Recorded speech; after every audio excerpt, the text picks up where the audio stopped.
কেউ একটু মোটা হইলে কয় তুই মোটুর ঘরের মোটু, কারণ নাক যদি ছোট হয় আরে কয় বোচা, তোর নাক বোচা। না না, স্টপ, থামেন, অনেক হয়েছে, আর না, এগুলো বলা যাবে না।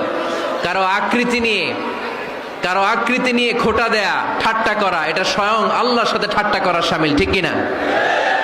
কারো নাক যদি ছোট হয় আরে কয় বোচা, তোর নাক বোচা। ফেনীতে আপনারা কি বলেন?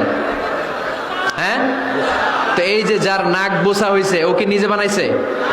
যার নাক খাড়া এটা বানাইছে কে? যে কালো বানাইছে কে? সাদা শুভ্র বানাইছে কে? তার মানে কারো আকৃতি নিয়ে যদি আপনি ঠাট্টা করেন, স্বয়ং আল্লাহর সাথে ঠাট্টা করলেন। কারণ কেউ কারো চেহারা বানানোর দায়িত্ব পায় নাই। মাতৃগর্ভে থাকতেই আমাদের চেহারার আকৃতিগুলো দান করেছে কে? হুয়াল্লাযী ইউসাউইরুকুম ফিল আরহামি কাইফা ইয়াশা লা ইলাহা ইল্লা হুয়াল আজিজুল হাকীম। তিনি এমন সত্তা, তোমরা যখন তোমাদের মায়ের পেটের ভেতরে ছোট্ট একটা ভ্রূণ কণা ছিলা, তখনই তোমাদের চেহারার আকৃতি দিয়েছে কে? মায়ের পেটে থাকতেই কে ছেলে হবে, কে মেয়ে হবে, কে সুশ্রী হবে, কে শ্যামলা হবে, কার নাক লম্বা হবে, কারটা খাটো হবে, এগুলো ফিক্স করে রেখেছে কে?